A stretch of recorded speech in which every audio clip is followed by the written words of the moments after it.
Assalamu alaikum.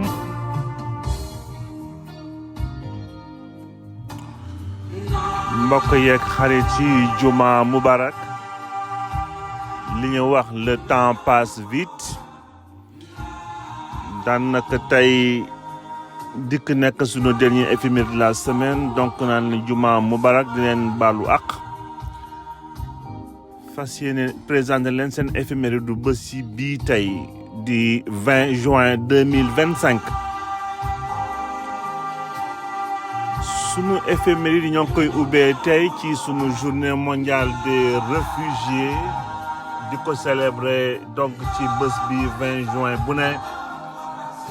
Objectif yi nag nekk surtout jéem a encourager lépp luy résilience ñi nekk ci situation de réfugiés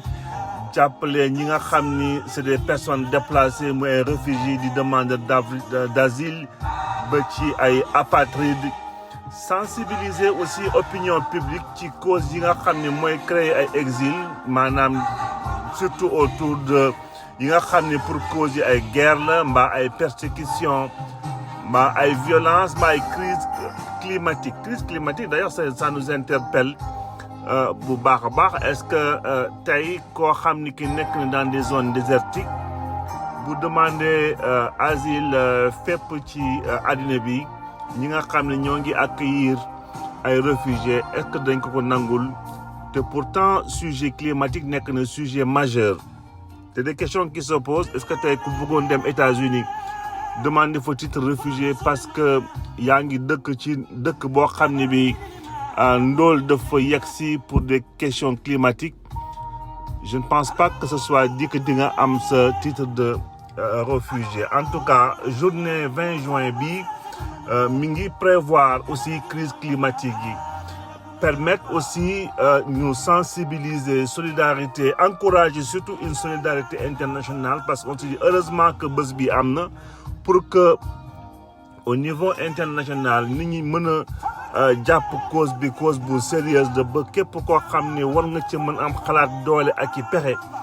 nga war a mën a jàppale protection nga mën a jàppale réfugiés yi te lépp li nga xam ne mooy protection de leurs droits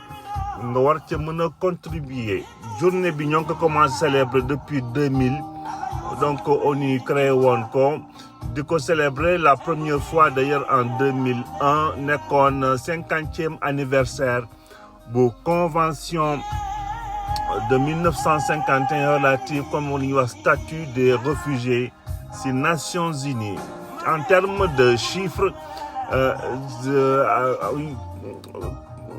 HCR mi ngi di estimé en 2024 lu toll ni ci téeméer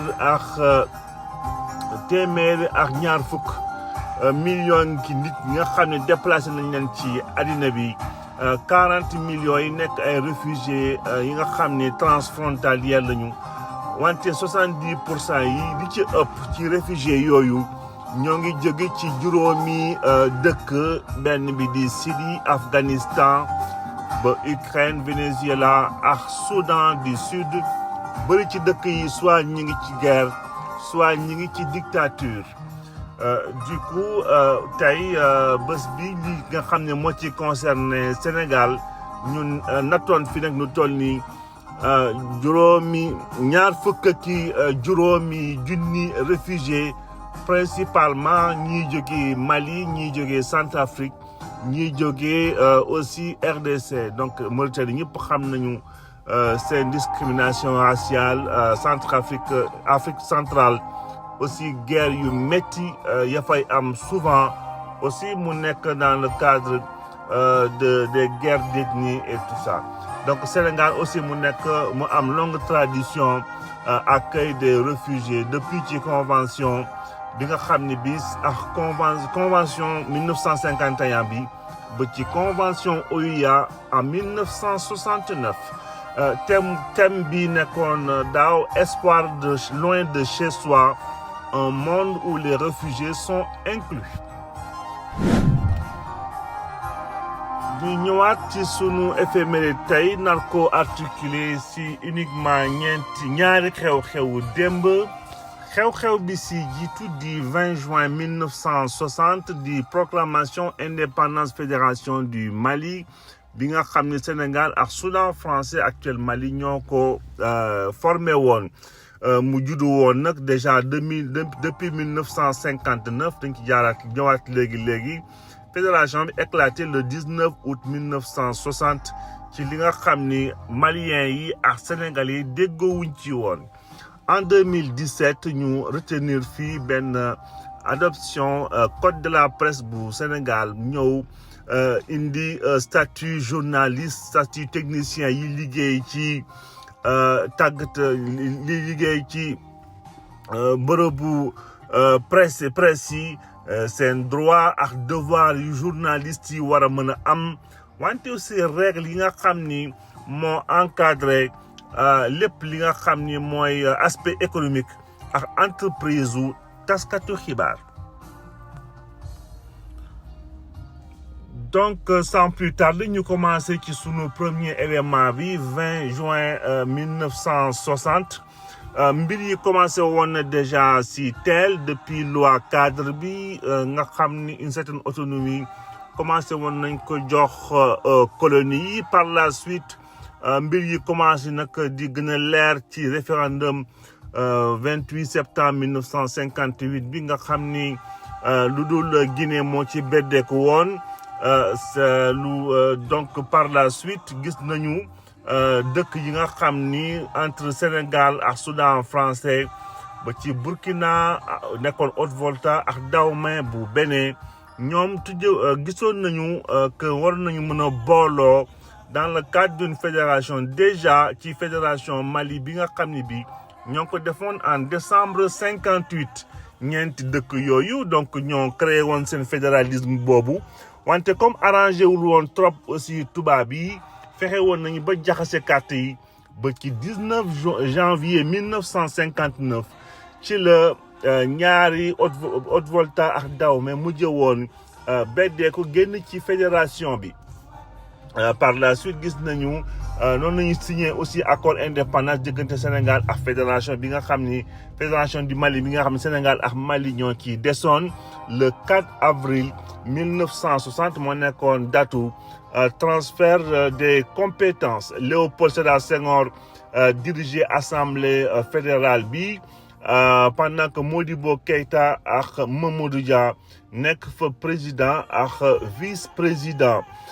Malgré signature yooyu yëpp nag accord de compétence yi fédération Mali finalement mujj wuñ ko woon programmé lu dul par assemblée fédérale bi le 20 juin di tey 1960 à minuit. Gis nañ di ci topp par la suite ci mois d'août bi lu mel ni bras de fer bi nekkoon diggante Mamadou Dia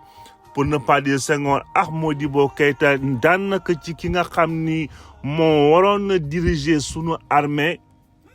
bu Modibo Keïta jàppoon moom c'est le général Keïta moo ko waroon diriger ñoom Mamadou Dia ak ñoom Senghor gisewuñ ko woon noonu ñoom général Mamadou Fall lañu gënoon a wóolu parce que pour eux c'était aussi une question de souveraineté vis-à-vis sunu mbokk maliens yi. Donc ci partage de pouvoir boobu ci positionnement le mbir yi mujj woon yàqu ci mois d'août ba ci guddi le Modibo Keïta jël train am jëm yegg Mali ñu proclamer fa ñoom ci seen bopp seen indépendance. Donc loolu lañ doon wax tey ci fédération du Mali bi tey ci 20 juin bi lañ ko proclamer woon seen indépendance balaa yi ñuy séparé wu au mois d'août.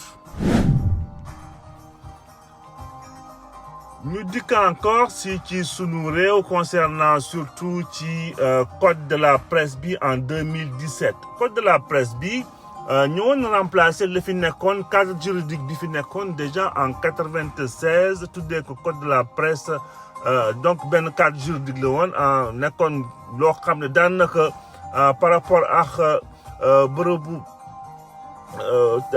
bërëbu presse yi notamment nekkoon na ci yi évolué bu baax ci lu mel ni lépp ci numérique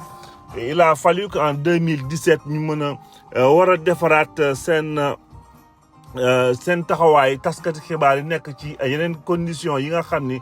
cadre juridique bi état bi war na mën a ràññee ak mën koo encadrer ba ku ci ne gis ci sa bopp.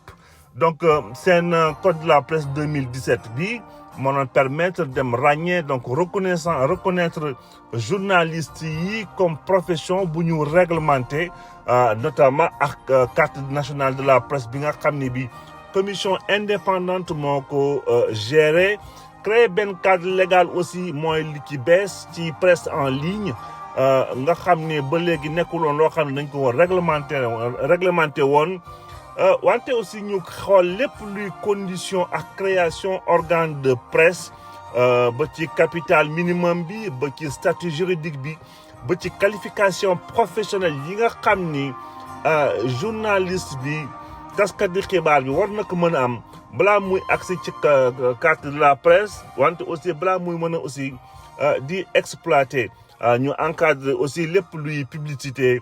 aide à la presse ak entreprise médiatique yi ba ci seen ci cadre objectif yi nag nekkoon ñu créer cadre yi nga xam ni transparence ak régulation de secteur bi dafay nekk loo xam ni lu évident la wante mbir yooyu yëpp nag comme dañ ko seq ak aussi ay taskati xibaar te ñëpp xam nañ ni ñuy doxalee ñoom ñëpp aussi ci cadre boobu gisoon nañ ni seen liberté de la presse dafa commencé woon wàññeeku ci à cause de code de la presse bi tënk yi ñeen tënk dafa demoon ba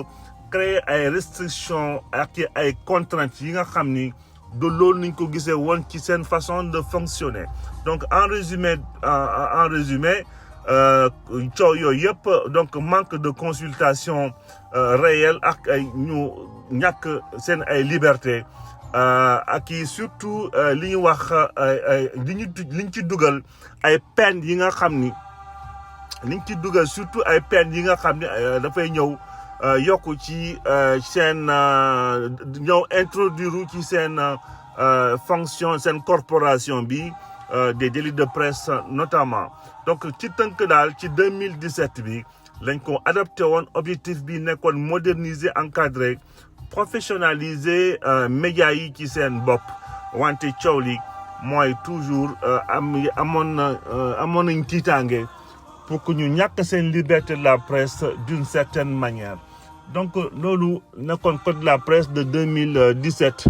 évolution yi forcément dinañ am dans le futur gis nañ bras de fer yi amoon y a pas très longtemps entre le ministre Sall ak yeneen bërëbu presse yi